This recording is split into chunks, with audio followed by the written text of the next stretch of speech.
건강한 우리 몸.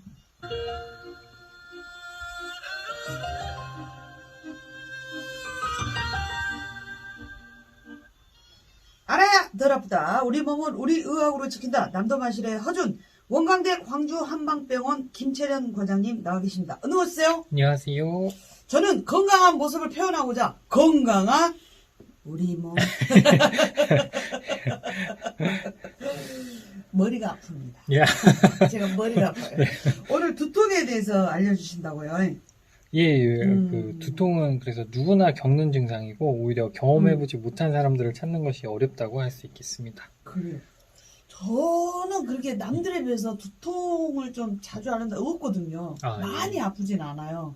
과장님은 어때요? 두통이 좀 있으신가요? 저도 이제 학생 때 제가 네. 편두통이 좀 있었어가지고 네. 그래가지고 그때는 제가 한의학에 대해서는 아는 게 전혀 없었는데 네. 기억에 남는 게 제가 고3 된다고 엄마가 동네 한의원에서 이 약을 지어오셨었거든요. 근데 그게 뭐 기분 탓인지 모르겠는데 어쨌든 그거 먹고 정말로 이게 사라져가지고 예, 그리고 나서는 이제 재발을 안 했거든요. 아. 그래가지고 제가 음식을 급하게 먹거나 하면 편두통이 잘 왔었는데 아마 그런 쪽 관련된 한약이 아니었을까 싶습니다. 아, 음식을 급하게 먹거나 하면 편두통이 왔다는 건 소화기 장애로 인해서 두통이 올 수도 있다 이런 거요? 네. 그 두통이 아. 그 스트레스로 인한 게 제일 많긴 한데 네네. 그 이외에 뭐 소화기나 이런 것 때문에도 흔하게 올 수가 있어가지고 예. 그래요. 흔한 질병이죠. 아, 머리 아파. 그러면 이제 그 약 금방금방 먹어버리잖아요. 네. 근데 원인이 계속 있으면 계속 증상들이 나타나는 건데 그런 이야기 오늘 나눠보도록 하겠습니다. 제 주변에도 굉장히 많아요. 예. 방송 작가님들이 아, 예. 약을 다 알고 살아요. 아무래도 스트레스 때문에. 제 지금 눈앞에 앉아 계신 저 PD님도 아, 다 알고 사세요. 아, 예. 이거 정말 많은 직장인들한테 꽤 많은 겁니다. 예. 자, 궁금하신 점 샵9930 궁금하신 점 카카오톡 오픈 채팅방 지정남이 남도마실에 남겨주시기 바랍니다. 그러면 원인 아까 그 소화기 장애 뭐 스트레스 이렇게 말씀해 주셨는데 네. 원인은 어떻게 됩니까? 네, 그래가지고 이게 두통은 원인만 해도 이게 책 한 권이 나온다고 할 정도로 굉장히 원인이 다양한데요. 네. 그러다 보니까 이제 두통의 진료에 있어서 제일 중요한 거는 처음부터 원인을 세세하게 구분하는 것보다는 우선적으로 응급성 질환으로 인한 두통이냐 아니냐 하는 거를 판단하는 게 제일 중요하다고 보시면 되고 그래서 먼저 그런 부분을 판단한 뒤에 이제 세부적인 원인으로 저처럼 뭐 소화기가 안 좋아서 그런 건지 아니면 스트레스 때문인지 목이나 어깨 주변의 근육들이 긴장해서 그런 건지 이런 거를 따진다고 보시면 되겠습니다. 아, 이 어깨 근육이 긴장하고 뭉쳐도 머리가 아파요? 예, 이게 연관통이라고 해가지고 목이나 이런 어깨가 뭉치면 뭐 눈이 아프다든지 이런 정수리가 아프다든지 예, 그러실 수가 있습니다. 저는 진짜 살면서 머리 아픈 적이 몇 번 안 돼요. 아, 예. 감기 되게 걸렸을 때 한두 번? 네. 얘는 1년에 뭐 거의 머리 아프다 이런 생각 안 해서. 근데 이 고통받는 분들은 어마어마하더만요. 네. 아, 그러면은 그 응급성 질환 말씀하셨는데 이거는 어떤 질환입니까? 네, 그래서 이거를 제일 조심해야 되는데 한의학에는 진두통이라고 하는 게 있거든요. 진두통? 예. 그래가지고 진두통이 한의학에서 뭐라고 돼 있냐면 아침에 발생하면 저녁에 죽고 저녁에 발생하면 다음날 아침에 죽는다고 할 정도로 그래서 즉각적인 치료가 이루어지지 않으면 생명을 잃게 되는 두통인데 그래서 한의학에서 얘기하는 이런 진두통이 현대의 지주막하 출혈에 의한 두통하고 굉장히 유사하다고 할 수 있겠습니다. 선생님 제 손 떨리는 거 보이세요? 세상에 어쩜 아침에 발생하면 저녁에 죽고 저녁에 발생하면 아침에 죽는다 이런 두통이 있는 거예요? 네, 이게 뭐 좀 약간 과장돼서 보이실 수가 있지만은 실제로 지주막하 출혈에 의한 두통은 그런다고 보시면 되거든요. 그럼 지주막하 출혈 말도 어렵습니다. 이게 처음 듣는 말이고 이건 도대체 뭡니까? 네, 그래서 이게 뇌출혈 중에 하나인데 뇌출혈 중에서도 제일 예후가 나쁜 거라고 보시면 되겠습니다. 그래서 뇌를 싸고 있는 막이 3개가 있는데 그 중에 하나가 지주막이거든요. 그래서 그 지주막 아래에 출혈이 생겼다고 해서 지주막 하출혈이라고 하고요. 그래서 뇌동맥류 많이 들어보셨을 텐데 그 연예인분들도 뭐 뇌동맥류를 이렇게 진단받으신 분들이 네. 종종 나오셔가지고 그래서 그 뇌동맥류가 터져서 지주막하 출혈이 오게 되는 경우가 제일 흔합니다. 그래서 뇌동맥류가 뭐냐면 뇌혈관의 벽 일부가 약해지면서 혈관이 꼭 풍선처럼 부풀어 있는 것인데요. 그래서 이렇게 부풀어 있다 보니까 혈압이 높아졌을 때 아무래도 터지기가 좋습니다. 진짜 무섭네요. 그래가지고 이 지주막하 출혈이 생겼다 하면 바로 신경외과에서 응급수술이 필요하기 때문에 그래서 이게 지주막하 출혈 때문에 두통이 왔는데 요거는 진통제를 먹는다 혹은 침을 맞는다고 해서 일시적으로 통증이 완화될 수 있을지 몰라도 그것 때문에 이런 수술이 지체되면 더 큰 문제가 되기 때문에 그래서 굉장히 조심하셔야 되고요. 그래서 뇌종양 때문에 오는 두통도 있고 그런 뇌종양도 무서운 병이긴 하지만은 종양 자체는 서서히 자라거든요. 그래가지고 이게 하루아침에 뭐 돌아가시고 그러진 않기 때문에 당장 응급 수술이 필요하진 않다고 보는데 근데 지주막하 출혈은 당장 수술을 하지 않으면 이제 돌아가시게 된다든지 심각한 후유증을 남기게 될 수 있기 때문에 그래서 굉장히 중요하겠습니다. 와 진짜 무섭네요. 네.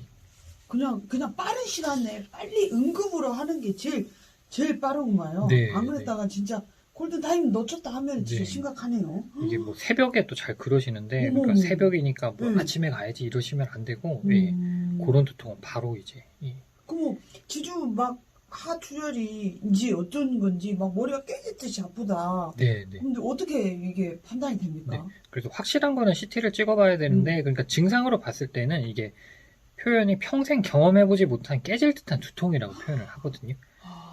그래가지고 내가 뭐 두통이 잘 있었지만은 살다 이런 두통은 처음이다 할 정도로 강한 두통이 오면 그거는 바로 이제 CT 찍어식으로 가보셔야 되고 응급실로 바로 뛰어가야 되네요. 그리고 이런 두통하고 함께 경부강직이라고 해서 목이 뻣뻣해지는 그런 증상이 동반될 수가 있거든요. 그래서 이런 것까지 만약에 같이 왔다고 하면 그거는 더 확률이 굉장히 높아지기 때문에 근데 워낙 초기에는 이런 경부강직은 오지 않고 두통만 깨질 듯한 두통만 오는 경우가 많거든요. 그래가지고 이게 벼락 두통이라고 해서 마치 벼락을 맞은 것처럼 아프다 할 정도의 두통인데 그래서 이런 두통이 오면 바로 그것도 규모가 있는 우리 광주로 치면 이제 뭐 큰 병원으로 가서 대학병원이나 이런 곳으로 가서 거기서 바로 CT를 찍어보고 이제 지주막하 출혈이 맞으면 바로 수술이 들어가야 되기 때문에 그래서 CT를 찍었는데 지주막하 출혈이나 다른 뇌 문제 소견이 보이지 않는다고 하면 그때는 이제 세부적인 원인을 따져서 거기에 맞게 좀 더 여유를 가지고 치료를 해볼 수가 있겠습니다. 말씀 들으니까 너무 무서워요. 그리고 두통이 평상시에 없어서 관심이 없었더니 이런 고통 속에 있는 분들이 꽤 있으시구나 싶은 생각이 듭니다. 벼락 두통이라고도 한다고요. 야, 우리 청취자분들 하여튼 평생 경험해보지 못한 깨질 듯한 두통이다 그러면 바로 저는 응급실로 뛰어가야 되겠다 이런 생각이 드네요. 오늘 두통에서 두통 이야기 나누니까 머리가 아프다. 음악으로 좀 시키고 왔습니다. 음악 들을게요. 두통 헤이야! 네, 강은일과 여러분의 연주로 듣겠습니다.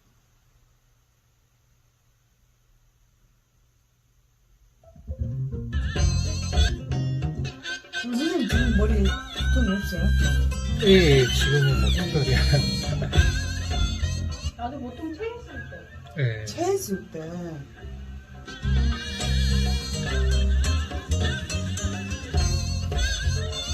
안될까면서 모르겠네. 난 속이 안 좋아가지고 뭐 많이 씹으면. 그것도 맞아요. 그럴 수 있어요.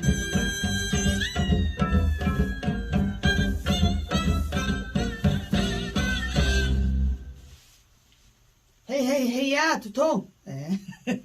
강은일과 여러분의 연주로 듣고 왔습니다. 진짜 불러 세워보고 싶죠. 머리가 너무 아프면 이 머리 두통아 이리 나와봐 이렇게 하고 싶을 정도일 것 같아요. 남도마실의 허준 원광대 광주한방병원 김철영 과장님과 함께 건강한 우리 몸 두통에 대해서 오늘은 알아보고 있습니다. 두통에 관심 있거나 궁금하다 이런 분들 카카오톡 오픈채팅방 진정남의 남도마실에 문자 남겨주세요. 그럼 아까 그 뇌종양으로 인한 두통도 말씀하셨거든요. 요거는 이제 천천히 생기는 거니까 천천히 원인을 찾아보면 된다고 하셨는데 이거는 어떤 두통인 거예요? 그래서 뇌종양으로 인한 두통은 아침에 생기는 경우가 많은데요. 아침에요? 그게 특히 반복적으로 새벽이나 아침에 머리가 아파서 깬다고 하면 조금 더 주의하셔야겠습니다. 아파서 깰 정도? 네, 네. 그리고 그래서 뇌종양이 작을 때는 증상이 사실 없을 수가 있지만은 크기가 커지면 뇌압이 올라가게 되는데요. 그렇게 되면 아침에 기상하면서 뇌압이 더 높아지기 때문에 그래서 두통이 생기게 되고 그러다가 활동을 시작하게 되면 그 두통이 다시 서서히 감소한다고 보시면 되겠습니다. 그래서 이게 뇌종양이 뇌를 누르고 있기 때문에 구역감이나 구토를 동반하는 경우도 있고 경련을 하시는 경우도 있거든요. 그래가지고 평소에 경련은 전혀 해본 적이 없으신 분이 갑자기 경련을 했다고 하면 이런 것 때문에 또 확인을 해보는 게 필요할 수 있겠습니다. 그래요. 진짜 들으면 들을수록 좀 꼼꼼하게 알아둬야 되겠다 싶습니다. 그 혈압이 만약에 그 아들이 직장 잘 다니다가 아버지 나 직장 때려칠래요. 이렇게 혈압이 빡 올라가잖아요. 그럼 그때도 두통이 오죠. 그래가지고 이게 그럴 수도 있기는 한데, 근데 일반적으로는 고혈압에 의한 두통은 사실 드물다고 보거든요. 왜냐면 고혈압 때문에 두통이 올 정도면 정말로 혈압이 굉장히 높아야 되고, 그게 좀 장기간 지속돼야 된다고 봐가지고, 그래서 고혈압 자체는 사실 대부분 무증상인 경우가 많고요. 그리고 반대로 오히려 거꾸로 두통이 생기면 이 통증이 있으면 사람 몸이 긴장을 하기 때문에 그것 때문에 혈압이 오르는 경우가 더 흔하다고 보시면 되겠습니다. 두통이 있어서 통증 때문에 몸이 긴장하니까 혈압이 더 올라가는 건가요? 앞뒤가 조금 바꿔서 이제 생각을 하고 있었네요. 그러면 응급성 그 두통 말고 일반적인 두통 있잖아요. 뭐 어쩐 날은 막 소화가 안 됐어. 아프기도 하고 어쩔 때는 어디가 아파서 아프기도 하고 이 주된 원인이 어떻게 됩니까? 그래서 이게 원인을 딱 봤을 때는 제일 흔한 거는 그 스트레스를 많이 꼽고요. 그 다음에 아까 말씀드린 소화기가 한 5-6번째 그 정도 뭐 체하거나 그런 게 원인이 될 수가 있고 그리고 우리가 유형으로 봤을 때는 긴장형 두통이라고 해가지고 긴장형 두통 편두통보다 그 긴장형 두통이 제일 비율이 많다고 보는데 그게 머리에 꼭 띠를 두른 것처럼 이렇게 조이는 듯한 그런 긴장형 두통이 이제 그 긴장이라고 하는 게 스트레스로 인한 긴장도 해당되고 자세 때문에 근육들이 긴장해서 그것도 되고 그래서 그 긴장형 두통이 제일 흔하다고 보시면 되겠습니다. 편두통은요? 편두통 때문에 굉장히 고통스러웠나요? 네. 그래가지고 편두통도 그 스트레스가 제일 이제 1등으로 꼽고 그 다음에 그거 이외에 약간 과민한 소리라든지 아니면 강한 빛자극 뭐 이런 것도 유발 요인이 될 수가 있고 또 아까 말씀드린 것처럼 그것도 마찬가지로 뭐 소화기가 안 좋거나 해도 그런 편두통이 잘 올 수가 있겠습니다. 제가 전에 예전에 독립영화를 찍는데 명절이 돌아오니 며느리 입장에서 편두통이 온 거예요. 단 한 번도 지금까지 편두통을 알아본 적이 없어가지고 제가 이렇게 머리에 손을 이렇게 올리고 했더니 여자 감독님이 지정남 씨 한 번도 편두통 안 알아봤어요. 그랬더니 예 손도 못 대요. 그렇게 하지 마세요. 이렇게 하시더라고요. 알 수가 없었어요. 그러니까 이렇게 막 두통도 다양하게 나타나고 원인도 다양해서 의사 선생님들 솔직히 정확하게 모르는데 여하튼 여기가 그럴 것 같소 이렇게 가끔씩은 잘못된 진단이 내려질 수도 있겠네요. 네, 맞습니다. 그러니까 두통이 뭐 어디 가니까 긴장형 두통이라고 하고 어디 가니까 편두통이라고 하고 그럴 수가 있거든요. 근데 그게 뭐 실제로 또 복합적일 수가 있기도 하고 그래가지고 제일 중요한 게 그래서 뭐 긴장형 두통이다 편두통이다 이런 것보다는 그 아까 말씀드린 응급성 질환으로 인한 두통이냐 아니냐 그게 제일 중요한데 그래가지고 지조막하 출혈로 인한 두통처럼 굉장히 이렇게 극심한 두통은 거의 놓치는 경우가 없는데 특별한 동반 증상이 없고 좀 애매한 강도로 두통이 오는 경우는 그럴 수가 있거든요. 방금 말씀해 주신 것처럼 편두통도 굉장히 심하게 마치 이런 지주막하 출혈로 인한 두통이 아닌가 할 정도로 굉장히 심하게 오는 경우도 있고 아니면 이렇게 손만 댈 정도로 그렇게 올 수도 있거든요.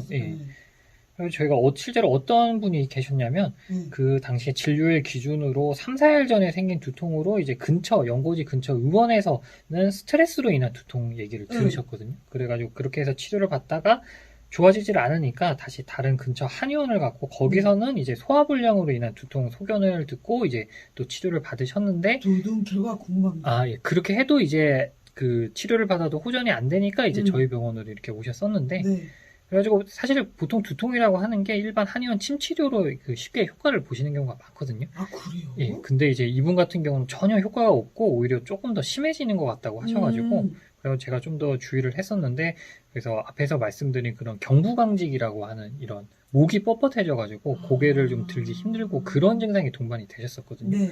그래가지고 요거는 사진을 찍어봐야겠다고 해서 저희 양방과 과장님한테 의뢰해가지고 CT를 찍었는데 그랬더니 지주막하 출혈까지는 아닌데 뇌실이라고 하는 부위가 있는데 거기에 출혈이 생겨가지고 그래서 이것도 그러니까 뇌출혈의 한 종류라고 보시면 되거든요. 그래가지고 이런 경우는 이제 바로 양방대학병원으로 전원을 해가지고 그랬는데 이제 다행히 출혈량이 많지는 않아가지고 수술까지는 하진 않으시고 잘 회복이 됐던 분이 계셔서 예. 그래가지고 이 두통이라고 하는 게 좀 조심하셔야 되는 선생님. 예. 선생님, 명이요. 여기에서도 못 찾고, 예. 저기에서도 못 찾은 거 딱 찾아갖고 수술 안 하게끔 딱 낫게 해주셨구만요. 아닙니다. 이런 김채령 과장님과 저희가 지금 두통에 대해서 이야기 나누고 있습니다. 근데 일단 다른 곳을 그렇게 들렸다 오신 것 자체가 이제 또 그게 힌트가 되니까. 예. 그래서 그런 말이 있잖아요. 그 마지막에 만나는 사람이 명이다. 뭐 이런. 예. 다 알아봤는데 여기도 이렇게 말하는데 아니라는데요. 했을 때 어쨌든 이런 명의 김철현 과장님과 두통에 대해서 이야기 나누고 있는데요. 그러면 아까 금방 그분처럼 수술이 필요한 두통 제외하고 응급성 질환 제외하고 한방에서도 효과가 꽤 많겠네요. 침 치료도 그렇고. 네, 그래서 지금까지 사실 소개했던 질환들은 그 협진이 필요하거나 그런 경우가 많았는데 두통 같은 경우는 한방 단독 치료로도 효과를 많이 보실 수가 있어가지고 그래서 그 수술이 필요한 그런 응급성 질환에 의한 두통이 아닐 경우에는 양방에서는 이제 진통제를 준다고 보시면 되거든요. 진통제죠. 예. 그래가지고 근데 이 진통제가 문제가 뭐냐면 진통제를 계속 복용하다 보면 이게 약물과용 두통이라고 해가지고 그래서 이 진통제 때문에 두통이 더 심해질 수가 있거든요. 네. 그래가지고 보통 약물과용 두통은 한 달에 10일 이상 그리고 3개월 넘게 진통제를 복용하면 발생할 수 있다고 보고요. 그래서 특히 외국에서 그 침치료에 굉장히 주목하는 이유 중에 하나가 이런 부작용이 없기 때문에 그래서 침치료의 경우에는 진통제보다 효과가 좋으면서도 그런 부작용이 없어서 그래서 미국 같은 경우에는 미국도 굉장히 의료 선진국이라고 할 수 있는데 특히 두통 같은 이런 통증 질환에는 1차적으로 그런 침 치료를 받아보라고 이렇게 권장을 할 정도로 좋습니다. 또 우리 김철현 과장님이 침하면 김철현 과장님 명의를 모시고 두통에 대해서 이야기 나누고 있어요. 아니 근데 진짜 침 치료 부작용이 없으니까요. 아 그렇구나. 그러면은 저는 깜짝 놀란 게 약물 과용 두통 나스라고 묵은 약 때문에 두통이 생기는 거 이거 진짜 꼭 명심해야 되겠네요. 그러면 침치료로 바로 효과가 나타나는 두통도 있습니까? 네. 그래가지고 아까 그 응급성 질환 두통 말고는 긴장형 두통이 제일 흔하다고 말씀을 드렸는데 그런 류의 두통이 이제 효과를 특히 많이 보실 수가 있거든요. 그래서 스마트폰 요즘에 많이 쓰기도 하시고 그래서 여러 가지 요인 때문에 그런 근육들이 긴장이 돼서 또는 스트레스 때문에 긴장이 될 수도 있고 그런 것 때문에 두통이 생기는 경우가 많은데요. 이때 연관통이라고 해가지고 그러니까 띠를 두른 것처럼 아플 수도 있지만은 그 목이나 어깨의 근육이 긴장됐는데 그것 때문에 두통이 올 수도 있거든요. 그래가지고 이런 경우는 긴장된 근육을 찾아가지고 그 부위를 침으로 자극을 해주면 쉽게 해결이 되는 경우가 많고요. 그래서 이런 두통은 침치료 한 번만에 개선되는 경우도 많았었고 그런데 이제 두통이 개선된다고 해서 우리가 잘못된 자세 자체가 교정된 건 아니기 때문에 그래서 다시 두통이 재발할 수 있어서 지속적인 관리하고 치료가 필요할 수 있겠습니다. 그래요. 침치료가 두통에 빠른 효과를 진짜 제가 생각해도 바로 효과를 줄 것 같아요. 그러면 이제 그 전에 이제 뭐든지 바른 자세 미리 예방법이 중요하잖아요. 이거 뭐 집에서 좀 예방하기 위해서 뭐 지압이나 이런 거 방법 있나요? 네, 저희가 그래서 흔하게 그 침을 놓는 부위이기도 한데 목 뒤에 풍지혈이라고 하는 곳이 있거든요. 풍지혈. 그래서 뒷목에서 우리 그 후발제라고 해서 머리카락이 나 있는 여기 부위가 있는데 그 라인에서 양 귀 쪽으로 그 라인의 중간에서 양 귀 쪽으로 한 1.5cm 정도 떨어진 부위에 그 들어간대요. 거기 좀 누르면 시원한 부위가 있거든요. 시원해요. 그래가지고 그런 곳을 좀 꼭꼭 눌러주시면 두통 완화에 좋을 수가 있고 그리고 이게 두통뿐만 아니라 뭐 목 디스크가 있거나 혈압이 있거나 그러신 분한테도 이 좋은 자리입니다. 청취자분들 손을 양손을 뒤로 이렇게 해서 머리 난 것에서 조금 내려오면 네. 움푹 들어간 데 있잖아요. 한번 이렇게 시원하게 돌려보세요. 어머 시원하게 정신이 맑아졌어요. 그래요. 평상시에 그냥 생각날 때마다 TV 보실 때도 이렇게 하시면 좋을 것 같습니다. 오늘 두통에 대해서 이야기 나눴는데 이렇게 다양한 증상이 있는지도 처음 알았고 응급성 질환인지 아니면 일반 두통인지 확인하는 게 가장 중요할 것 같습니다. 평상시 평생 겪어보지 못한 깨질 듯한 두통이라면 바로 병으로 주저하지 마시고 달려가셔야 됩니다. 그리고 일반적인 두통은 한의원에서도 침으로 금방 효과를 본다 그럽니다. 그래요. 김철영 과장님 만나고 나면 병에 대한 두려움이 싹 없어지면서 머리가 개안해지면서 두통이 사라지는 것 같습니다. 아유, 감사합니다. 네. 자, 우리 명의 명의 김철원 과장님 보내드리면서 우리 모든 사람들한테 두통이 없으려면 이게 필요한 것 같아요. 장명서의 대나무 숲 듣겠습니다. 살펴가세요. 예, 감사합니다.